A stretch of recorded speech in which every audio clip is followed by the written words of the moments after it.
అందరికీ నమస్తే. తెలంగాణ మీద ఒక భారీ కుట్ర ఒకటి ప్లాన్ చేసినట్టుగా కనిపిస్తుంది. ఆ కుట్ర ఎవరు చేసిండ్రు, దానిలో పాతదారులు ఎవరు అనేది మనకు ఈ వీడియోలో కూడా తెలుస్తుంది. ఇంకా ముందు ముందు కూడా చాలా విషయాలు తెలిసే అవకాశం ఉంటుంది. మనకు ఇప్పుడు తెలంగాణలో జరుగుతున్న పరిణామాలు, పవన్ కళ్యాణ్ వాళ్ళు రావడము, ఎన్టీఆర్ స్టాచ్యూలు ఓపెన్ చేయడము, లేకపోతే ఇక్కడ టీడీపీ విస్తరిస్తామని చెప్పి ప్రకటించిన నారా లోకేష్ మాటలో, లేకపోతే రేవంత్ నడవడికనో, మన ముఖ్యమంత్రి నడవడికనో, ఆయన మాటలో, ఇవన్నీ చూస్తుంటే ఏదో జరుగుతుంది. పెద్ద ప్లాన్ నడుస్తుంది. ఏంది పెద్ద ప్లాన్ అంటే మొత్తం తెలంగాణను హైదరాబాద్ నుంచి వేరు చేయడం. హైదరాబాద్ను రెండో రాజధాని చేస్తారా? ఎందుకంటే నెగిటివ్ రాకుండా. అక్కడ బీజేపీ ప్లాన్ చాలా పెద్దది. దీనిలో బీజేపీ వాళ్ళ దీని కుట్రానో ప్లానాలనో కూడా తెలియదు. కానీ వాళ్ళ ప్లాను ఇక్కడ ఇంప్లిమెంట్ చేసే వాతావరణం కూడా క్రియేట్ అవుతుంది. వాళ్ళ ప్లాన్ను ఇక్కడ ఇంప్లిమెంట్ చేసేది ఎవరు? ఇంప్లిమెంట్ చేయాలి, గవర్నమెంట్ ఇంప్లిమెంట్ చేయాలి. గవర్నమెంట్ అంటే ఎవరు? మన గవర్నమెంటే. మన గవర్నమెంట్ ఇంప్లిమెంట్ చేసే ప్రయత్నం ఏమో చేస్తుందేమో అనిపిస్తుంది. ముందు సబ్స్క్రైబ్ చేయండి, షేర్ కూడా చేయండి. నేను ఎందుకు చెప్తున్నానంటే వరుసగా జరుగుతున్న పరిణామాలు, వరుసగా ఇప్పుడు కాదు, రేవంత్ ముఖ్యమంత్రి అయిన 6 monthsకి వెళ్ళి స్టార్ట్ అయింది. మన చార్మినార్ బొమ్మ తీసేస్తా అంటాడు, కాకతీయుల తోరణం తీసేస్తా అంటాడు, మన లోగో మార్చి పడేసిండు, టీఎస్డీసీ టీజీ పెట్టుకున్నాడు. ఇంకా తెలంగాణకు వ్యతిరేకంగా చాలా జరిగినాయి. ఆయన మొత్తం మన తెలంగాణ జాతీయ గీతం అని ఒకటి చేశారు కదా, దాన్నే ఆంధ్రులతో వాడిచ్చేసిండు. అన్నీ చాలా మారినాయి. ఇట్లాంటివన్నీ కూడా ఇవన్నీ చాలా జరిగినాయి. అయితే ఇప్పుడు ఏంటంటే నాకు ఢిల్లీ హర్యానా గుర్తుకొస్తుంది. ఢిల్లీ హర్యానా ఎగ్జాంపుల్ చెప్తాను మీకు. తెలంగాణ హైదరాబాద్ ఏం చేస్తుందని చెప్పడానికి. ఢిల్లీ తెలుసు మనకు రాజధాని, పక్కన హర్యానా ఉంటుంది, దానికి ఆనుకొని ఉంటుంది హర్యానా. హర్యానా మొత్తం గ్రామీణ ప్రాంతాలు, అగ్రికల్చర్. ఆ పొల్యూషన్ అనేది ఎందుకు? హర్యానాలో మొత్తం ఆ వరి కోసిన తర్వాత మిగులుతుంది కదా కొయ్యలు, ఆ కొయ్యలు మంట పెడితే ఆ పొగంతా ఢిల్లీకి వచ్చి పొల్యూషన్ అవుతుంది అనమాట.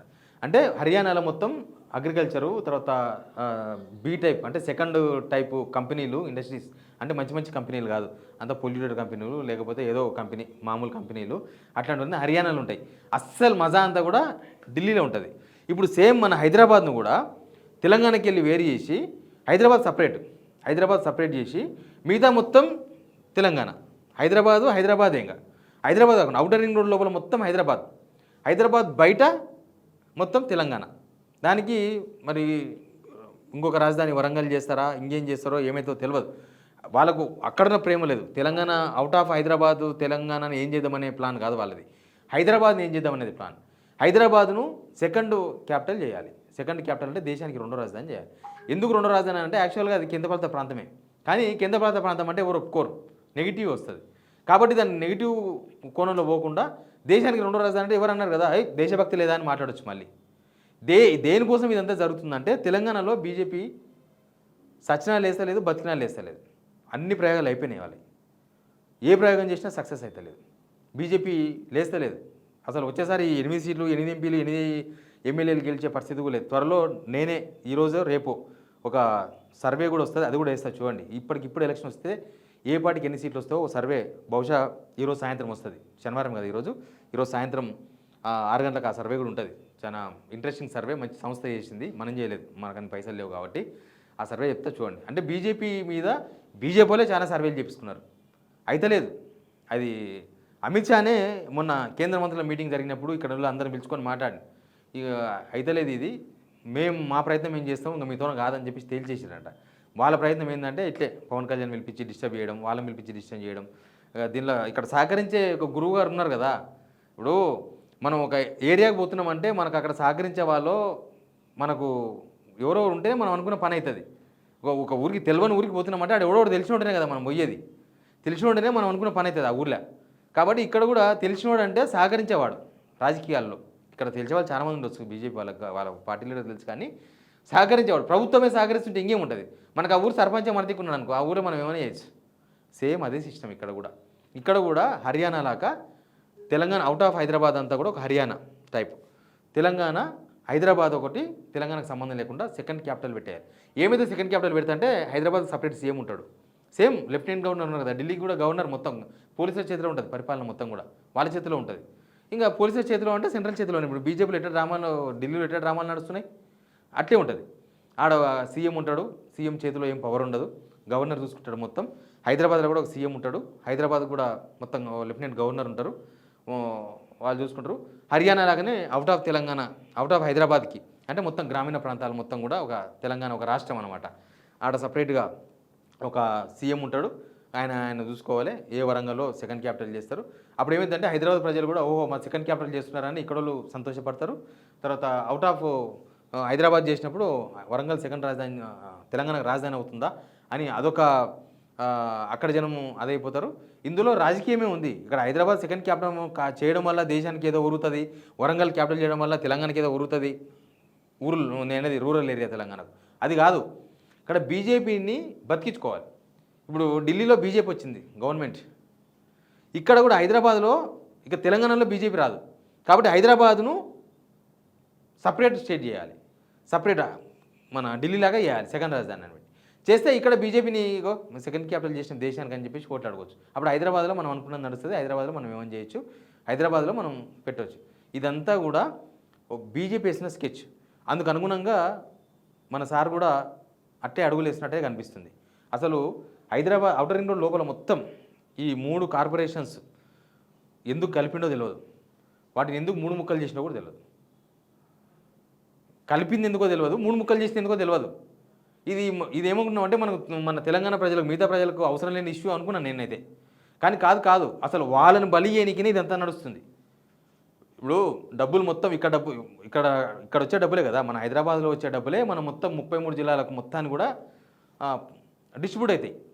హైదరాబాద్లో రోడ్ వేస్తే హైదరాబాద్లో వచ్చే ట్యాక్సులు మాత్రమే కాదు, ఆడొచ్చే కొంత ట్యాక్సే ఉంటుంది. అక్కడ వేసే ట్యాక్సులు అక్కడ రోడ్ లేనికనో అక్కడ ఇన్ఫ్రాస్ట్రక్చర్ డెవలప్ చేయడానికి సరిపోదు.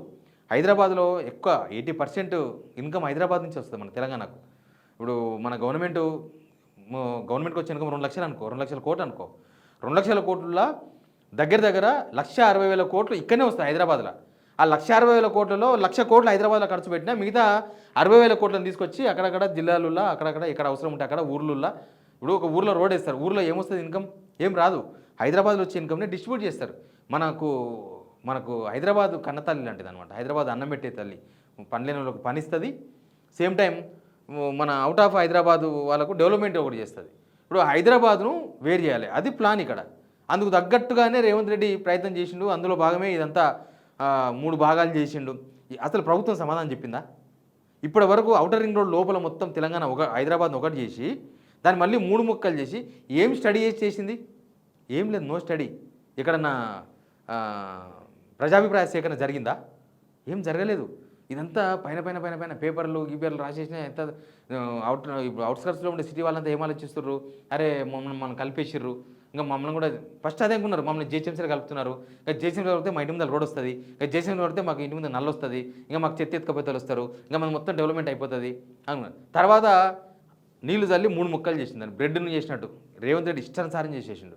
అంటే నాకు అర్థమవుతుంది, మాకు అవసరం ఉన్నట్టు నువ్వు చేయి పని, ఓకే, నేనేమనం, నువ్వేమైనా చేసుకో, నువ్వు క్రీమ్ తిను బెడ్ మీద, లేకపోతే బ్రెడ్లో ఉన్న కోవా తిను, ఏమైనా తిను, కానీ మేము చెప్పిన పని చేయి. బహుశా ఆ టాస్క్ ఏమైనా అప్పగించారేమో రేవంత్ రెడ్డి. కానీ చర్చ ఉంది రాజకీయాల్లో, దీనికి ప్రభుత్వము ఎవరు చెప్తారో ఎవరు క్లారిటీ ఇస్తారో ఏం పాడెత్తుందో, కానీ అది తలుచుకుంటేనే కొద్దిగా భయంకరంగా ఉంది. సరే హైదరాబాద్లో మంచిగా ఉంటుందేమో, కానీ అవుట్ ఆఫ్ హైదరాబాద్ తెలంగాణ పరిస్థితి ఏంది? తెలంగాణ ఇక అప్పుడు అనుకుంటాం ఎందుకు వచ్చిందిరా తెలంగాణ అని. ఆ సిచ్యువేషన్ క్రియేట్ చేస్తున్నారేమో, దానికోసమే ఇదంతా, ఈ పురిటి నొప్పులంతా దానికోసమేనేమో. ఎందుకంటే ఎక్కడ ప్రభుత్వము ఈ హైదరాబాద్ 3 ముక్కలు చేసే విషయంలో క్లారిటీ ఇవ్వలేదు. Inner ring road, outer ring road లోపల హైదరాబాద్ను మొత్తం అన్ని ఊర్లు గీర్లు మొత్తం కలిపేసి ఎందుకు ఒకటి చేసినారో అది తెలియదు, అది కూడా గవర్నమెంట్ క్లారిటీ ఇవ్వలేదు. కానీ జరుగుతున్న పరిణామాలు, ఇప్పుడు హైదరాబాద్ మీద చంద్రబాబు నాయుడు అండ్ టీం వాళ్ళంతా ఎప్పటి నుంచో కాన్సన్ట్రేట్ చేస్తున్నారు. వాళ్ళకి ఇక్కడి నుంచి పోయినా సరే వాళ్ళకి మాత్రం ఆశ చావలేదు. వాళ్ళు ఇంకా హైదరాబాద్. వాళ్ళ ఉద్దేశం ఏంటంటే మనం అడక తినాలి, మేము బతకలేకపోతున్నాం, మనం ఆంధ్ర కలపాలని అడుక్కోవాలి, మనం ఆ స్టేజీ రావాలి, ఆ స్టేజీ రావాలని కోరుకుంటున్నారు. దేవుడు కాపాడతాడు అనుకో, వస్తాడు దేవుడు ఏదో టైంలో, ఏదో దేవుడు వస్తాడు, ఏ వెంకటేశ్వర స్వామి దిగుతాడో, యాదగిరి లక్ష్మీ నరసింహ స్వామి దిగుతారు. కానీ ప్లాన్, వాళ్ళ యాక్షన్ చూస్తే అట్లా కనిపిస్తుంది. బీజేపీ లేవకపోవడము, రేవంత్ రెడ్డి సహకరిస్తుండడము, రేవంత్ రెడ్డి అసలు అన్ప్లాన్డ్ వ్యవహారాలు నడుపుతుండడము, వీళ్ళు వచ్చి మేము పార్టీలు ఎవరైనా పెట్టవచ్చు, పవన్ కళ్యాణ్ పార్టీ పెట్టుకోవచ్చు. ఇక్కడ ఆల్రెడీ పవన్ కళ్యాణ్ పోటీ చేసిండు, టీడీపీ కూడా ఉన్నదే కదా, టీడీపీ చాలాసార్లు పోటీ చేసింది, 2018 టీడీపీ కాంగ్రెస్ అలియన్స్లో పోటీ చేసారు కదా వాళ్ళు కూడా. రాజకీయాలు అవి కావు, రాజకీయాలు బిహైండ్ చెప్తున్నాను నేను, రాజకీయాల గురించి మాట్లాడతలేను నేను. రాజకీయాల వెనుక ఎవరి ప్లాన్ ఉందో ఏం పాడవుతుందో, కానీ ఏదో నడుస్తుంది, అది ఎప్పటికీ ఓపెన్ అవుతుందో చాలా తెలంగాణ జనం అంతా రివర్స్ అవుతారని దాన్ని మొత్తం దాచి మెల్లమెల్లగా ఇంప్లిమెంట్ చేసినట్టు కనిపిస్తుంది. చూద్దాం ఏం జరుగుతుందో. Please subscribe.